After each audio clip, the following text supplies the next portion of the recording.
Que se sirva llamar al perito propuesto por el Estado. Gracias, presidente. Antonio Uribarri.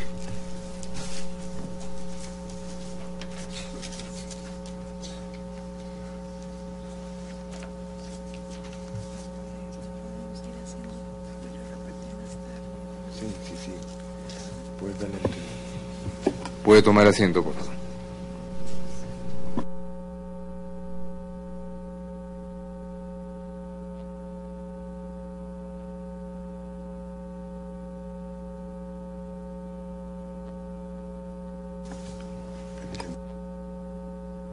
Buenas tardes.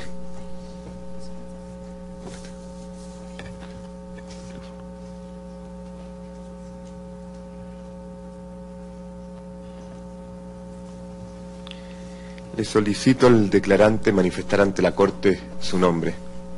Antonio José Uribarri Fonseca. Nacionalidad y lugar de residencia. Venezolano, vivo en Venezuela. Muchas gracias. Se le informa que fue citado por la Corte para rendir su dictamen sobre el contexto de violencia producto del desplazamiento hacia Venezuela de movimientos insurreccionales.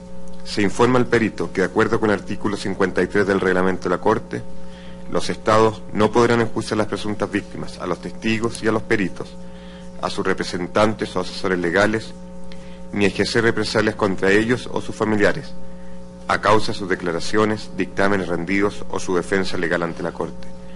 Solicito al perito que se ponga a pie para que el presidente le tome el juramento a rigor. Señor perito, ¿jura o declara solemnemente que ejercerá sus funciones con todo honor y con toda conciencia? Lo juro. Puede tomar asiento. Bienvenido, doctor Uribarri, a esta audiencia. Muchas gracias. Gracias por comparecer a la citación que le hizo el tribunal. Usted ya conoce el procedimiento. En primer lugar, podrán hacer preguntas los representantes del Estado, que lo ha propuesto usted como perito, luego la representación de las presuntas víctimas y eventualmente algunos jueces o juezas podrán también formular sus propias preguntas. Sin más, entonces, le doy la palabra al señor agente del Estado, doctor... perdonen, estaba omitiendo un asunto absolutamente fundamental, que es la posibilidad, señor perito, de que usted presente una exposición introductoria que ilustre en general al tribunal y le dé los elementos a los representantes de las partes para que presenten sus preguntas. Le doy la palabra, doctor Uribarri. Muchas gracias, señor presidente, señores jueces, y un saludo a todos los presentes. De inmediato paso a dar lectura a mi exposición con la venia del señor presidente. Actuando en mi condición de perito propuesto por el Estado venezolano para referirme al, abro comillas, contexto de violencia producto del desplazamiento hacia Venezuela de movimientos insurreccionales, cierro comillas, paso a exponer lo siguiente. Desde los 19 años de edad he estado trabajando en la materia de los derechos humanos. Comencé con un trabajo eclesiástico de atención penitenciaria entre los años 1976 a 1980, mientras cursaba estudios de teología. Desde 1980 a 1983 ejercí una pastoral de derechos humanos en diferentes iglesias protestantes del país y fuera del país. Entre 1984 a 1987 pertenecí al Comité Latino de Defensa de los Derechos Humanos de los Latinos en Chicago, Illinois, mientras cursaba estudios de maestría en esa ciudad. Desde 1987 a 1993 continué con la pastoral en derechos humanos, mientras cursaba estudios de educación y de maestría en la ciudad de Maracaibo. En 1993 resulté electo senador del Congreso de la República y fui miembro de la Comisión de Política Interior y Derechos Humanos del Senado de la República en el año 1994. el 26 de enero de ese mismo año, 1994, fundé la Asociación Civil de Defensa de los Derechos Humanos Víctimas de la Impunidad, que luego denominamos Unidos contra la Impunidad. En 1995 resulté electo diputado a la Asamblea Legislativa del Estado Zulia, presidiendo la Comisión de Política Interior y Derechos Humanos, por un lado, y 2 años la Comisión de Asuntos Penitenciarios, por el otro. Luego del término del periodo como diputado, en 2001 fui designado asesor de Derechos Humanos del despacho del alcalde de Maracaibo, en el Estado Zulia. El 16 de octubre del año 2001 fui designado defensor del pueblo del Estado Zulia hasta el 9 de mayo de 2011, cargo al cual renuncié. Ese mismo mes y año constituí la Fundación de Derechos Humanos llamada Fundación Tus Derechos hasta el día de hoy, marzo de 2012.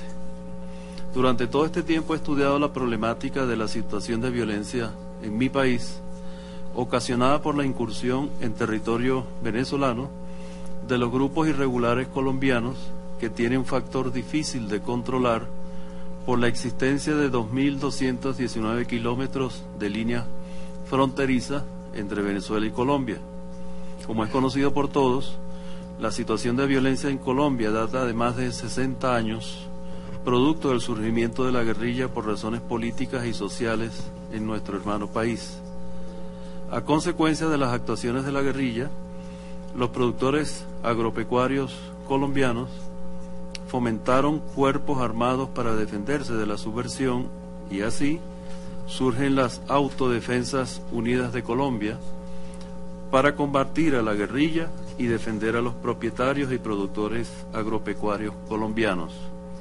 Este conflicto ha traído como consecuencia el desplazamiento de ciudadanos colombianos hacia Venezuela y la presencia de grupos irregulares en el país, por lo cual Venezuela ha sido y es víctima de lo que ocurre en Colombia, al igual que el resto de los países que comparten la frontera con nuestro hermano país. 2 elementos destacan en la década de los 90 en el caso venezolano. 1, el informe del relator de la Organización de las Naciones Unidas de fecha 13 de diciembre de 1996, y 2, un hecho ocurrido en la población de Cararabo del estado Apure, en Venezuela, el 26 de febrero de 1995. Sobre el primero, el informe del relator de la ONU, se verificó una incursión del Ejército de Liberación Nacional en la subregión en la subregión Perijá, que posteriormente produjo la tortura por parte del ejército venezolano contra indígenas barí. El segundo elemento refiere al ataque a un puesto fronterizo de la Fuerza Armada Nacional Venezolana por parte del Ejército de Liberación Nacional y la posterior tortura que sufrieron campesinos de la zona por parte del ejército venezolano. Pero la situación de mayor gravedad es la actuación de los grupos paramilitares en la zona. El paramilitarismo y la guerrilla colombiana han pugnado por tener el control de la frontera y, en el caso venezolano, afecta a 4 estados de la República: Zulia, Apure, Táchira y Amazonas. Esto ha traído como consecuencia secuestros, sicariatos, extorsión, que allá se denominan vacunas, robo y hurto de vehículos, contrabando de extracción de alimentos y de gasolina hacia Colombia. A este factor se le añade la presencia del narcotráfico proveniente del hermano país de Colombia, que ha tomado como puente a Venezuela. El 9 de mayo de 2004 se hizo pública una noticia a nivel nacional e internacional de la presencia de más de 130 paramilitares colombianos en la hacienda Dactari, ubicada en el municipio de Latillo, cerca de la ciudad de Caracas. en las declaraciones de los paramilitares y reservistas del ejército colombiano que participaron en esa operación, manifestaron que el propósito era atacar el Palacio de Miraflores y asesinar al presidente de la República, Hugo Rafael Chávez Frías. En mi desempeño como defensor del pueblo del estado Zulia, conocí de la situación de violencia en nuestro estado como consecuencia de la incursión de grupos de irregulares en nuestro territorio por dos vías. Primero, informaciones de los cuerpos de seguridad y segundo, investigaciones producto de la actuación defensorial. En el año 2003, en el marco de estas actividades y producto de las informaciones obtenidas, me enteré del desplazamiento de ciudadanos colombianos a nuestro territorio en la subregión Perijá, así como en la subregión del sur del lago de Maracaibo. Comencé una investigación para verificar la veracidad de dicha información y para conocer si las autoridades venezolanas tenían capacidad de dar ayuda humanitaria a los desplazados, que se estimaban para esa época eran unos 1000 ciudadanos colombianos. En efecto, tanto los poderes municipales, estatales y nacionales les brindaron atención médica, alimenticia, transporte y alojamiento a estos ciudadanos que se encontraban en condición de desplazados como resultado del conflicto interno colombiano y que llegaron a nuestro país buscando protección y refugio. Como parte de la investigación, me trasladé a Machiques de Perijá y a la zona sur del lago de Maracaibo, ya que nos indicaron que no solo en el municipio Machiques, sino en algunos municipios del sur del lago, se encontraba un número importante de desplazados, lo cual confirmamos. Entre otras diligencias, designé una comisión defensorial y dirigí comunicaciones a la gobernación del estado Zulia y a los diferentes alcaldes de la zona afectada, a fin de obtener información sobre la capacidad para enfrentar esa situación. Con la precitada comisión me trasladé al Teatro de Operaciones de la Fuerza Armada en el sector y sostuvimos una reunión con su comandante, el cual nos informó de las actividades de la Fuerza Armada para el resguardo de nuestra frontera. Solicité el apoyo para trasladarnos a algunos sectores donde el conflicto fronterizo era más intenso y de inmediato se nos prestó dicho apoyo y protección. Por otro lado, inspeccioné la base militar venezolana de Socuabó, ubicada en el municipio Jesús María Semprún, y constatamos el trabajo de la Fuerza Armada en resguardo de nuestra frontera. Cabe destacar aquí que la Fuerza Armada venezolana, a través de sus 4 componentes, Ejército, Armada, Aviación y Guardia Nacional, ha implementado varios planes de seguridad para el resguardo de la frontera colombo-venezolana, entre los cuales destacan la Operación Sierra, la Operación Centinela, la Operación Boquete, el Plan Divise y el Plan Escudo, las cuales han sido coordinadas por el Comando Estratégico Operacional. Adicionalmente, los cuerpos de inteligencia continúan su trabajo en la zona fronteriza. En mi condición de defensor del pueblo del Zulia, conocí el caso de Joe Castillo, gracias a la información publicada en un diario de la localidad en agosto del 2003 y, en consecuencia, instruí a una defensora a los fines de que se iniciara una investigación, la cual se realizó desde el mismo momento de enterarnos de este lamentable hecho hasta el 2010. Cabe destacar que el comportamiento del Estado venezolano en los casos de desplazamientos de ciudadanos colombianos a territorio venezolano ha sido el de respeto a sus derechos y el de otorgarles refugio en los casos que así lo ameriten, incluso creando un marco jurídico de protección para estos casos especiales que son trabajados conjuntamente con la ACNUR. Tengamos en cuenta que se estima que más de 4 millones de ciudadanos de origen colombiano conviven con nosotros. Es todo, señor presidente. Muchas gracias, doctor Urribarri, señor perito, por su presentación introductoria. Ahora sí procede que la representación del Estado, doctor Germán Saltrón, formule las interrogantes que quiera proponer. Tiene la palabra. Gracias, presidente. Buenos días, doctor Urribarri. Buen día.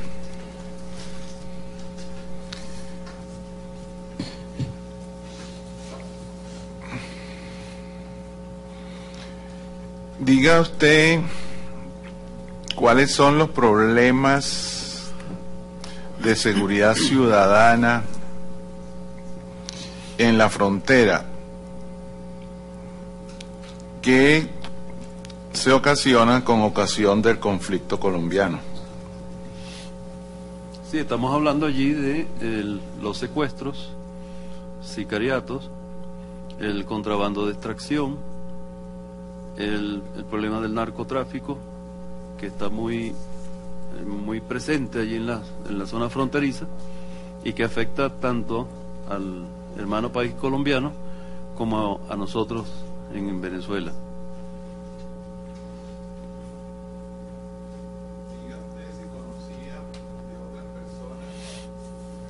El micrófono.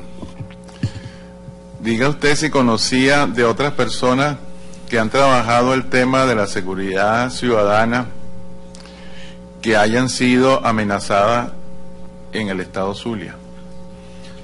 En las investigaciones que nosotros llevamos a cabo e inclusive informaciones que recibíamos de manera confidencial por parte de algunas de las personas afectadas, operaba lo que se llamaba la ley del silencio.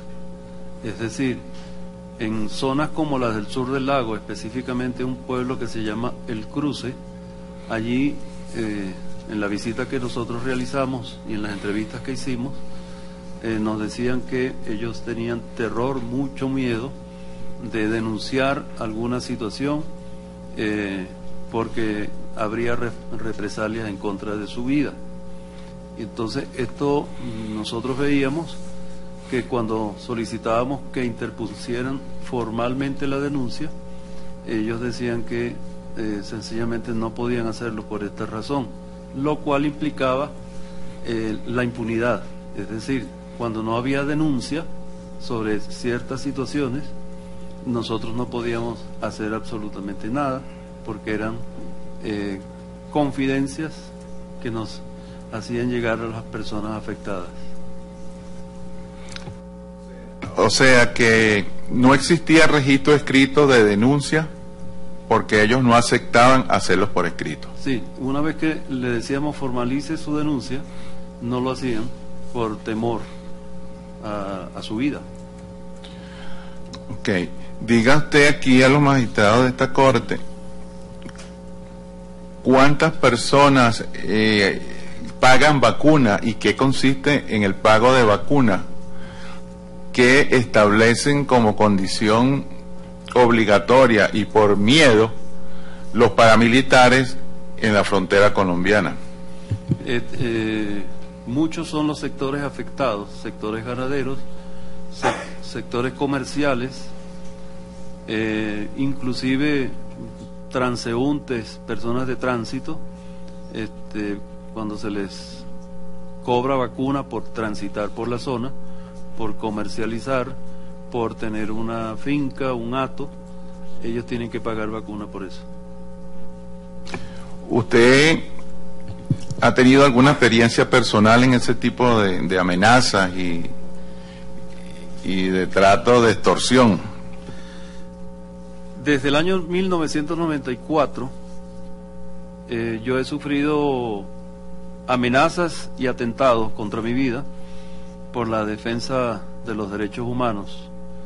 En la década de los 90 especialmente he recibido amenazas vía llamada telefónica, pero una vez que yo recibo estas amenazas, normalmente a través de mi propio celular, inmediatamente acudo a la autoridad competente. En una última experiencia, la denuncia respectiva la hice ante el Grupo Antiextorsión y Secuestro, el GAES, de la Guardia Nacional Bolivariana, y el caso está en este momento en investigación en el Ministerio Público. Diga usted aproximadamente cuántas personas ha recibido el Estado venezolano en calidad de desplazada en el lapso que ha tenido como defensor del pueblo. En aquella época se estimaban unos 1000 ciudadanos colombianos, porque debemos entender algo en este caso, que es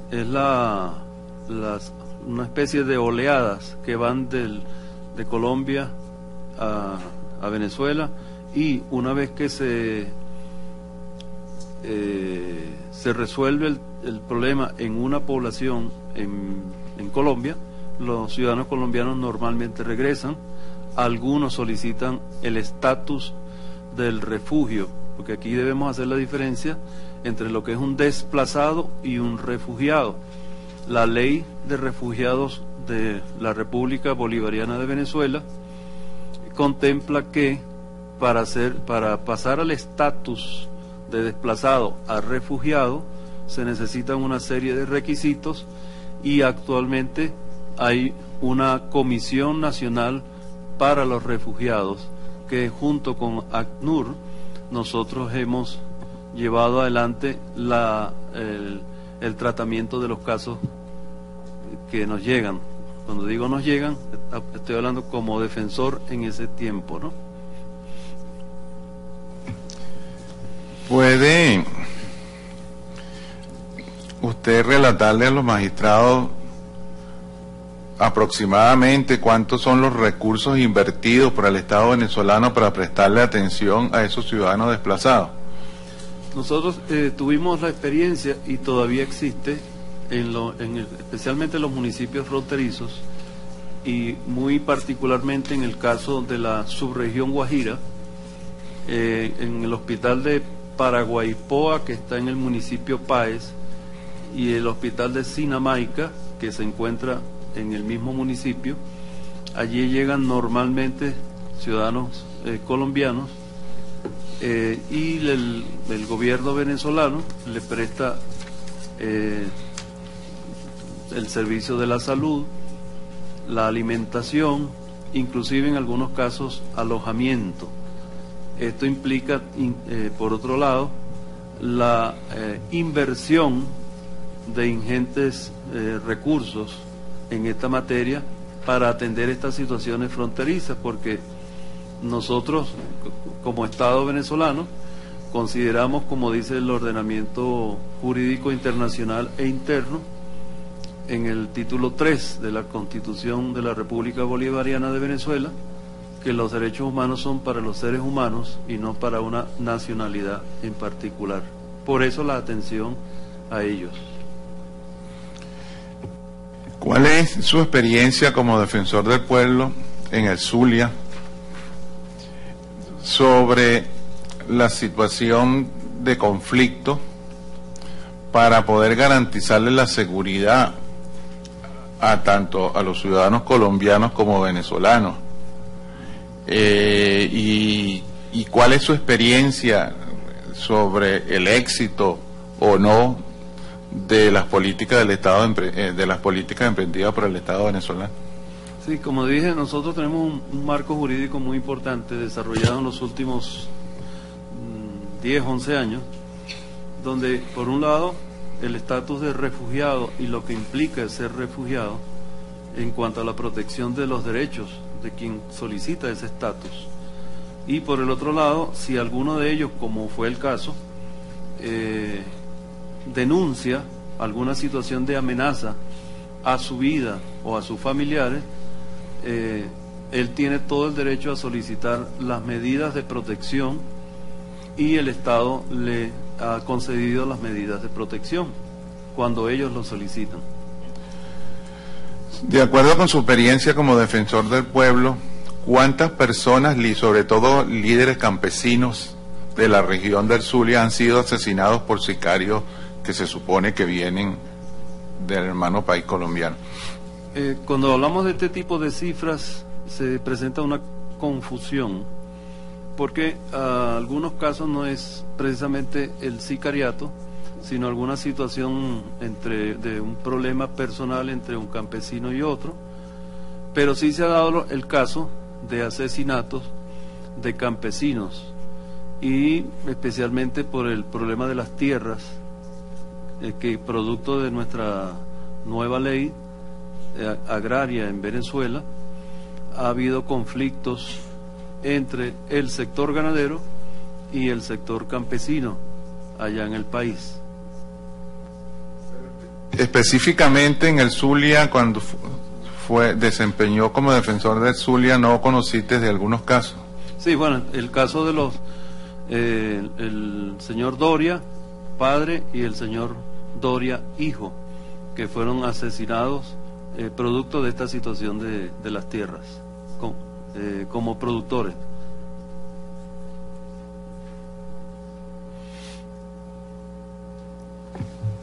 Diga usted si conoció las actuaciones de Joe Castillo cuando se desempeñó como defensor de derechos humanos en la Vicaría de Machique. Sí, producto de mi acercamiento ecuménico, estamos hablando aquí de un tema religioso, con sectores del Estado, del país a nivel latinoamericano. Yo pertenezco a asociaciones latinoamericanas en cuanto al tema de la teología. Conocí referencialmente el trabajo de Joe Castillo, tenía muy buena referencia de su trabajo, pero nunca lo conocí personalmente. Entendía que estaba nosotros visitamos el vicariato de allá de Machiques y nos reunimos, tuvimos algunas reuniones tocando el tema de la situación y del caso de Joe Castillo. De modo pues que referencialmente conocí su trabajo y apreciábamos mucho el trabajo que él estaba llevando a cabo. De acuerdo con su experiencia de la zona, el caso de asesinato de personas por sicarios es una situación fácil de identificar cuáles son los autores de los hechos. Lo digo por experiencia propia, uno de los casos más difíciles de determinar es la autoría intelectual de un sicariato. Y así en los casos que tuvimos también es bastante difícil determinar la autoría intelectual. En algunos casos la autoría material se determina, pero es muy difícil con la autoría intelectual. ¿Se recuerda usted de algún caso específico donde se haya identificado a la persona que acometió el delito directamente, al actor, no intelectual, sino real del asesinato? Sí, cómo no. Siendo defensor del pueblo, tuve un caso, el caso Rosina Dibrino, una señorita estudiante que fue secuestrada por dos paramilitares con intervención de la Policía Regional del Estado Zulia, tres funcionarios de la Policía Regional, y posteriormente fue asesinada. Luego de las investigaciones por parte de la autoridad competente, se determinó quiénes fueron los responsables de esa situación, los autores materiales del hecho.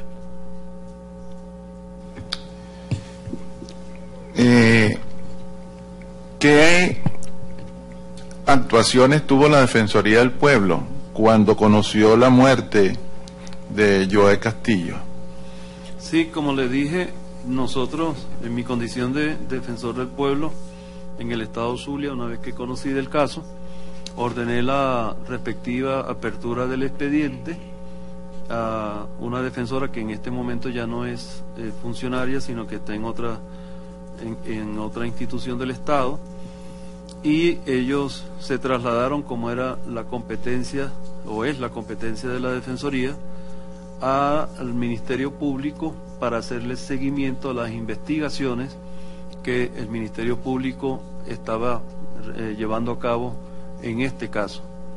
Era permanente el traslado porque, les ubico, de Maracaibo al municipio Manchiques hay aproximadamente 2 horas de viaje por tierra, de manera que ellos se trasladaban desde Maracaibo hasta el municipio Manchiques.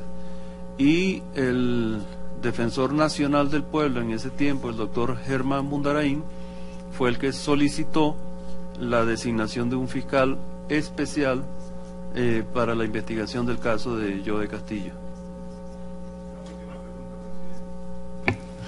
¿Qué tiempo de Machique está la frontera colombiana? En kilómetros y en tiempo yendo en vehículo. A ver, el asunto aquí es que Manchiques es un pueblo ubicado casi en la falda de la sierra de Perijá. En la sierra de Perijá, hacia adentro, es donde está la frontera con Colombia. Algunos estiman 1 hora, 1 hora y media, 2 horas, dependiendo pues del medio de transporte. Es muy complicado, es muy difícil la zona para accesar a ella, ¿no? Ok, muchas gracias, doctor Uribarri. Muchas gracias, señor agente del Estado, doctor Germán Saltrón. Corresponde ahora a los representantes de las presuntas víctimas formular sus interrogantes. Entiendo que lo hará el doctor Alfredo Vázquez. Tiene la palabra, doctor Vázquez. Muchas gracias, señor presidente, y muy buenas tardes, señor Uribarri. Señor Uribarri, durante su desempeño como defensor de derechos humanos primero y después en su faceta de defensor delegado del pueblo en el estado Zulia, ¿tuvo usted conocimiento o le llegaron informaciones que apuntaran a que los grupos de las Autodefensas Unidas de Colombia o grupos similares mantuvieran relaciones de complicidad con autoridades de seguridad de algún nivel del poder público en el estado Zulia? Nunca. Esa es una de las líneas de investigación que siempre he mantenido durante este relato de la vida en la defensa de los derechos humanos, ¿no? Es buscar determinar si hay alguna complicidad de algún funcionario o agente de algún cuerpo de seguridad del Estado. Cuando lo determinábamos, inmediatamente activábamos los mecanismos para que se determinara la responsabilidad y fueran castigados, como el caso antes mencionado. Yeah. Señor Uribarri, usted ante la Comisión de Política Interior, Justicia, Derechos Humanos y Garantías Constitucionales del Parlamento venezolano, la Asamblea Nacional, llegó a denunciar la presunta vinculación con elementos policiales del estado Zulia de bandas asociados al paramilitarismo colombiano. En esa comisión solamente teníamos algunos casos de violación de derechos humanos, por ejemplo el derecho a la vida por parte de algún agente del Estado. Recuerdo ahorita en este momento casos de violaciones a personas del sexo femenino, pero no casos de ese tipo, ¿no? ¿Usted diría, señor Uribarri, de su trabajo de campo y de la trayectoria, que entre la población civil en general y líderes sociales, colectivos de reivindicaciones de tierras indígenas, predominaba más bien una actitud de temor a dirigirse a denunciar formalmente y se prefería conductos más confidenciales para poner en contacto de las autoridades de amenazas o de hechos semejantes? Habían las dos cosas, por lo menos en la experiencia, en los casos que yo recibí, porque había personas, dirigentes campesinos, que, bueno, no le temían, o si le tenían temor, pues eran personas que se arriesgaban a hacer las denuncias formales, pero en otros casos no ocurría lo mismo. Señor Uribarri, ¿usted tuvo conocimiento de homicidios de líderes agrarios concretos, como por ejemplo el asesinato de Licinio Lago, quien era miembro del movimiento Quinta República y dirigente de Campesino del Caño Caimán, municipio Colón, de Luis Mora Durán, dirigente campesino y miembro del partido Patria para Todos, y a uno que ya usted mencionó, Pedro José Doria Castillo, conocido de estos casos puntuales de homicidios de personas que reivindicaban la tenencia de la tierra en el estado Zulia? Siempre en las investigaciones documentales veíamos las informaciones de los medios de comunicación sobre el tema, y una vez que nosotros veíamos que la autoridad competente estaba actuando, manteníamos pues latente las informaciones, esperando el resultado de las investigaciones, ¿no? Correcto. Señor Uribarri, de su monitoreo y de metodología que seguían para el trabajo en la Defensoría, ¿tuvo conocimiento si estos homicidios de líderes campesinos que mencioné anteriormente, en esos casos fue individualizado, imputado o sometido a proceso penal los presuntos responsables? Hasta el día de hoy entiendo que en algunos casos, no en todos ha ocurrido, producto, entiendo, de lo complicado, otra vez, de la determinación de las responsabilidades por la situación de que les mencioné anteriormente. Señor Uribarri, citando un informe oficial de la Defensoría del Pueblo, el informe defensorial Violencia en el Campo, que se publicó en el año 2006, se estableció que aporta datos sobre que los conflictos por la distribución de la tierra, 54 campesinos habían sido asesinados, 21 lesionados y 41 habrían recibido amenazas. Usted, pasados ya 6 años de la publicación de ese informe defensorial y de la maduración que ha llevado del trabajo, ¿considera que esas cifras se ajustan fundamentalmente a la situación que imperaba en estos años en el campo venezolano y en la zona del estado Zulia? Hasta el día cuando yo salí, el 9 de mayo de 2011, el año pasado, se mantenía internamente en la Defensoría del Pueblo una investigación llevada a cabo junto con el Ministerio Público sobre ese tema. De manera pues que una de la metodología que se estaba utilizando era precisamente determinar con la mayor precisión posible todos los elementos de los casos que usted está mencionando. Sí. Señor Uribarri, según una información publicada por el portal oficial del Parlamento venezolano, una nota de prensa de la Asamblea Nacional de la República Bolivariana de Venezuela, usted habría declarado ante la Comisión de Política Interior, Justicia, Derechos Humanos y Garantías Constitucionales que uno de los problemas que había con el esclarecimiento de muertes por sicariales era la situación de la Fiscalía del Zulia, que había problemas en la Fiscalía del Zulia. ¿Pudiese aclarar a qué se refería con la situación particular en la Fiscalía del Estado Zulia? Por citarle lo que siempre según la nota de prensa de la Asamblea Nacional. Yo nunca dije que era problema de la Fiscalía o del Ministerio Público. Siempre mantuve, y lo mantengo todavía, que hay factores que buscan entorpecer investigaciones que tienen que ver con los sicariatos. Y, uno de esos factores es precisamente la amenaza, y ese el factor que mencioné hace rato, que es la ley del silencio, el terrorismo que se siembra para que las investigaciones no se lleven a cabo. Ya. Hice la anterior pregunta porque según la nota de prensa le hace esa afirmación. Creo que hay un problema grave con la Fiscalía en el Zulia, no solo por este caso, sino también por otros más, pero si usted desmiente que haya dado esa información, bueno. No, ¿me permite? Sí, cómo no. Siempre uno tiene que revisar la fuente, quién lo dijo, quién lo escribió, porque la experiencia mía ha sido que en repetidas oportunidades yo tenía que aclarar porque me colocaban en mi boca términos que yo nunca había dicho, o como decimos los exégetas y hermeneutas, sacaban un texto fuera de contexto para hacer un pretexto. Sí, bueno, Le hice la pregunta con base en una nota en el portal oficial de la Asamblea Nacional, pero siempre según su palabra. A raíz de las amenazas de muerte recibidas por usted, y tengo entendido que también por su grupo familiar, para que dejara de actuar en el campo de los derechos humanos y específicamente que no siguiese dirigiendo investigaciones o diligencias relacionadas con muertes por sicarios y delincuencia organizada, ¿podría describir al corte cómo fue, si usted recibió algún mecanismo de protección personal y cómo fue la implementación de las medidas? Sí, inmediatamente, como lo relaté anteriormente, inmediatamente cuando recibía ese tipo de amenazas,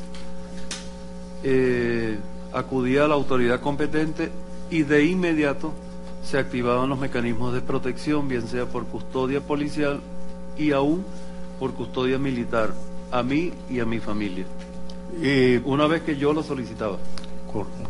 ¿Considera usted que este es un procedimiento estándar de los cuerpos de seguridad del Estado venezolano o fue implementado ad hoc según se presentó la situación? No, en la experiencia de los casos que yo manejé, era normal que si una persona solicitaba una medida de protección, se le concedía. Independientemente de que el solicitante de la medida fuese funcionario público o activista social o líder comunitario. O no activista social o no activista comunitario, simplemente una persona que se sintió amenazada, denunció y se le otorgó la medida. De su conocimiento de los planes implementados en la zona del estado Zulia por la que era antes Fuerzas Armadas Nacionales, actual Fuerza Armada Nacional Bolivariana, ¿podría describir si tenían un perfil dirigido a la seguridad y defensa y asuntos como la erradicación de cultivos exclusivamente o la protección territorial, o si tenían un componente específico de protección a personas en situación de riesgo? Disculpe, Sí, disculpe. Las Fuerzas Armadas. Las que eran antes, las Fuerzas Armadas Nacionales, porque la implementa... ¿Antes de qué? Disculpe. La anterior Fuerza Armada, porque los teatros de operaciones los implementa el gobierno de Rafael Caldera en el año 95, que ahora es la actual Fuerza Armada Nacional Bolivariana. Dije el nombre que tenía anteriormente, ¿no? Okay. Estos planes militares se circunscribían a operaciones de erradicación de cultivos ilegales, represión del contrabando y otros temas de seguridad y defensa, o si tenía un perfil específico de protección a la población civil, del conocimiento que usted tiene de la implementación de estos planes en la zona fronteriza. Sí, como senador de la República, que era en ese entonces, y también, como les dije, hicimos varias investigaciones, especialmente en el tema de la Sierra de Perijá. Los teatros de operaciones sí tenían algunos planes para la seguridad fronteriza, pero de acuerdo al resultado de las investigaciones que nosotros hacíamos y por las denuncias que nos llegaban, se convertían en unos teatros de terror, porque allí denunciaban algunos ciudadanos que eran detenidos, torturados en los propios teatros de operaciones. Señor Uribarri, ¿podría describir un poco lo que usted señalaba respecto al temor de denunciar la ley del silencio? ¿En qué se manifiesta y qué actores específicos temía la población civil a dirigirse a las autoridades en algún momento a pedir protección porque considera que estos grupos pudiesen ejercer represalias o actos contrarios a su integridad? ¿Qué actores específicos tenía la población en general? Yo cité un pueblo, que es el pueblo del Cruce, donde cualquiera de los que estaba allí tenía que sencillamente cerrar la boca por temor a cualquier represalia, por lo cual ellos no denunciaban. ¿Y tenían represalias de algún grupo específico? Ellos mencionaban las autodefensas colombianas que operan allí en la frontera. Okay. No más preguntas, señor Uribarri, muchas gracias. Perdón. Mire, si mal no recuerdo, los señores Pinilla fueron desaparecidos